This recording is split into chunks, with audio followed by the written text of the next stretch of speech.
Hey everybody, Kat here and my hubby, and we have just left PetSmart, and they were having animal adoptions today.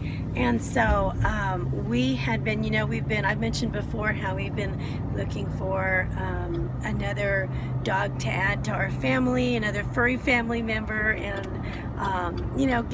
give us another companion, as well as Bella another companion.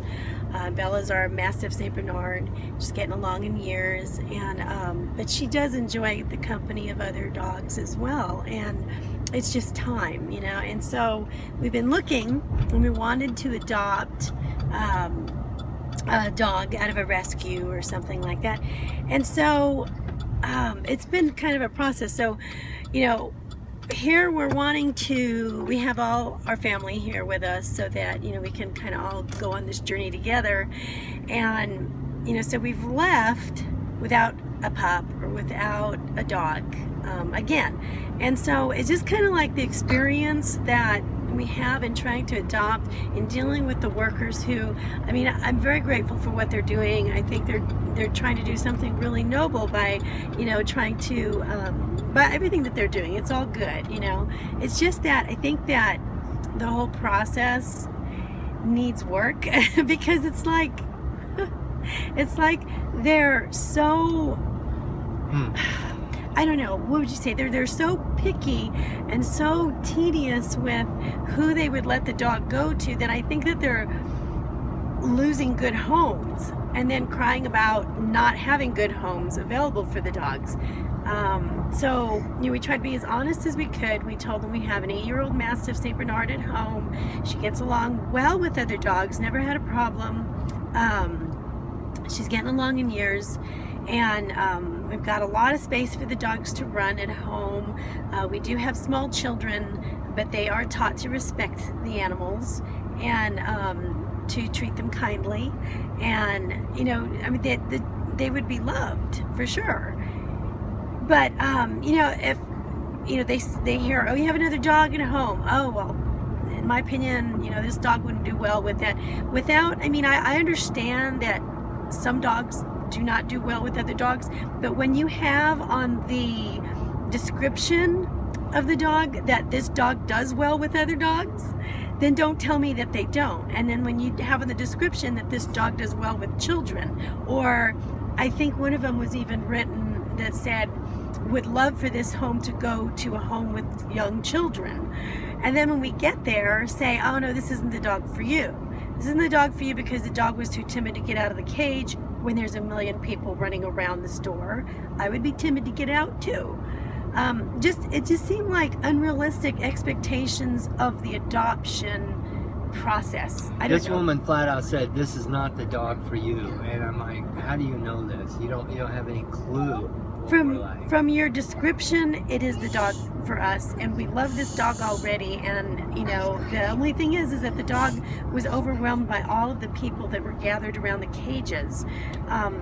That's probably not a great time, I guess, to try to get a feel for how the dog's going to react to you. And then they told us, well, maybe you should bring your other dog, which I agree, it's probably a really good thing.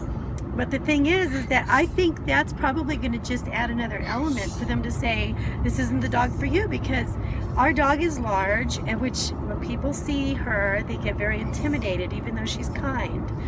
And then she'll get excited when she sees other dogs because she wants to play with them. So they might be upset about that, and then that might intimidate another dog in this setting. And so then that'll be another reason for them to say, this isn't the dog for you.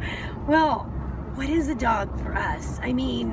There are so many dogs that need a good home. I believe we would be a good home, but I feel like, and if you're a worker out there and you work with dogs trying to adopt them out and find a home, I think that's a wonderful thing to do. But if you could just be a little more open about the people who are there. We're there because we care about the dogs too, and we do really want to make a place in our life for the dog, for the animal, and we're willing to do that. We And realize we felt like it was the right thing to do to get to go to a rescue situation as opposed to a puppy mill. right, and it's a reputable source, right? We do believe in what they're doing, but you know, I guess we want you to believe in us as well. You know, we don't see it as something light.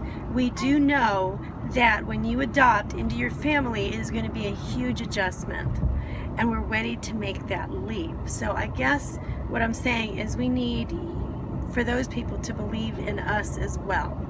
You know, that we are, you know, if you're going to let us adopt, then realize that we're responsible enough to handle it.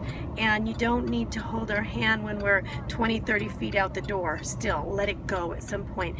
And I'm glad these people are emotionally invested into the animals, but when you're overly invested, I think it's a detriment to the animal's future. And there were 2 dogs that we could have taken home today, but the workers, for I thought was probably a very frivolous reason, decided to call it off and not let those dogs have a home that we were very, very ready for. So, and you know, and if it doesn't work perfect afterward, I mean, it's something that you work through. It is an adjustment, but it's our adjustment to make, and it's our responsibility then. And it's time for them to let go. You know what I'm saying? I don't know. Do you agree with that? Anyway, we're just a little bit frustrated because we're ready now, and we're not met with people who are always telling us that they're looking for good homes. We're not felt like we were partnered in the relationship to try to get these dogs a new home. So real disappointing. Yeah, it was very disappointing. So anyway, just a little bit of a rant, and we're still looking for our little furry friend. So anyway, I'll see you guys later. Bye.